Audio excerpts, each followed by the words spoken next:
What if I told you that the content of the Bible is nothing but common sense? How would you react?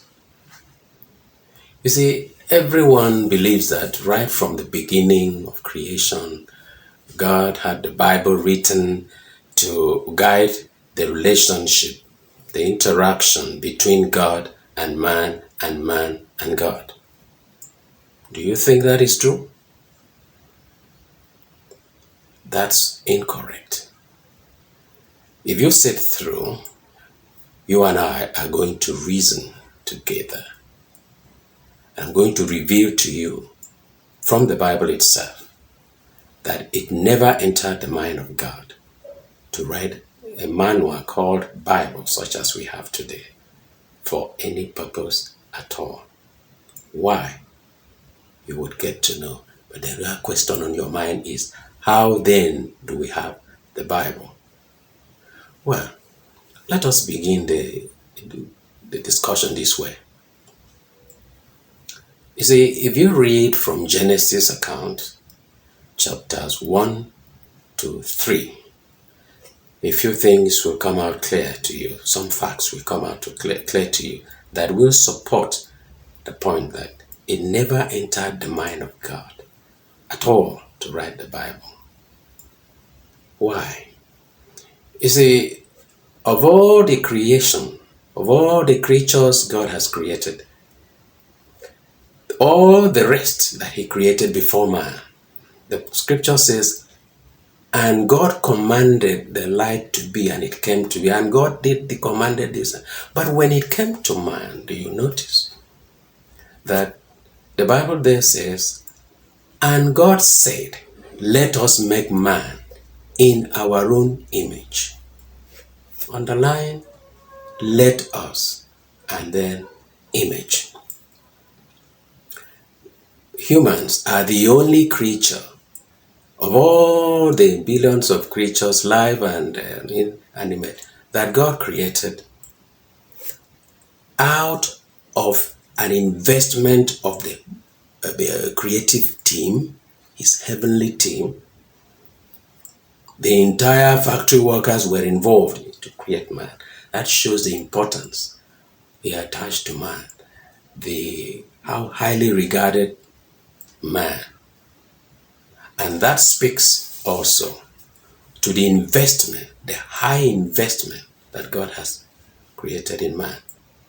And because God has created given man such high intelligence and ability to do anything, unlimited, to know, to do instinctively with the conscience, that sets man apart and made it unnecessary for man to be guided by an external thing. But you see, unfortunately, like Genesis chapter 6 says, as God regretted, that is, he reviewed what he did after some time and realized that in spite of this capacity for man to have a higher level of instinct to guide man, both in relationship with God and fellow man and other things, man decided to abuse that capacity, that gift, that investment.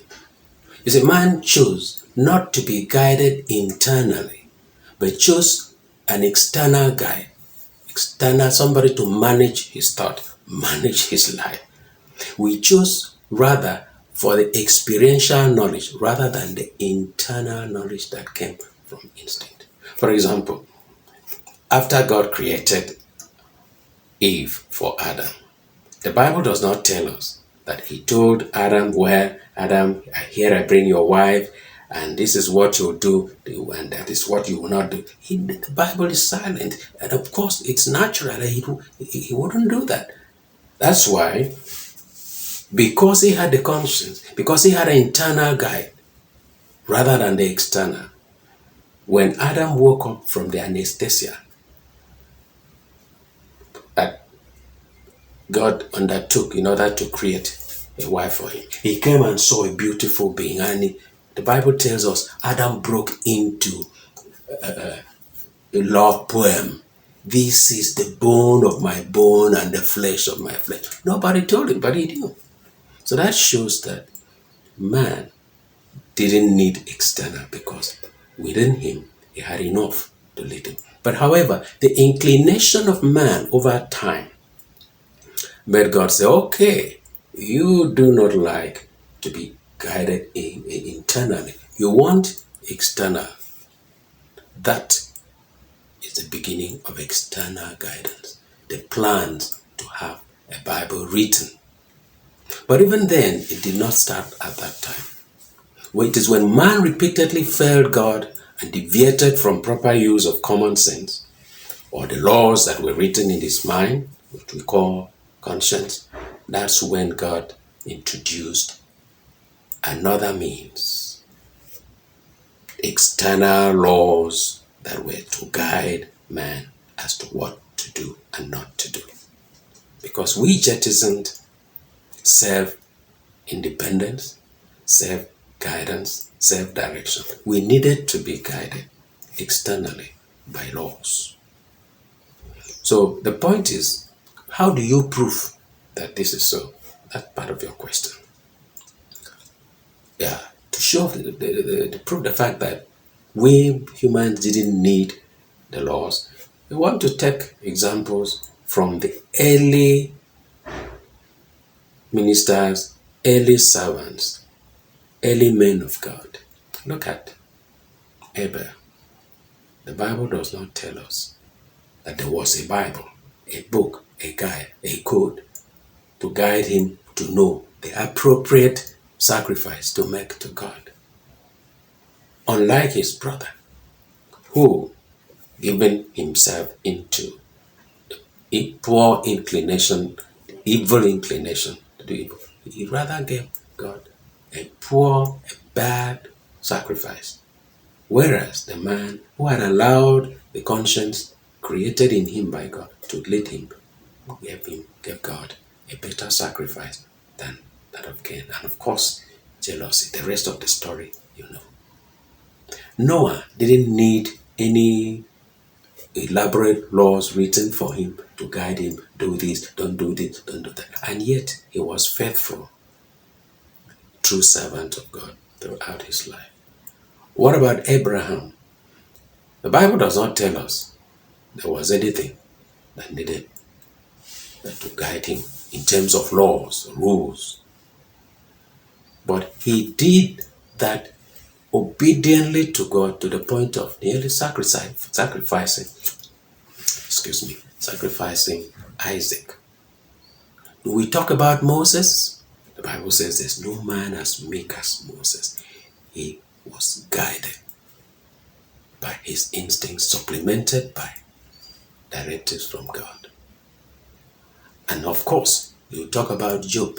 Read the first 2 chapters of Job, the third, and you see what happened. There was no law. There was no Bible.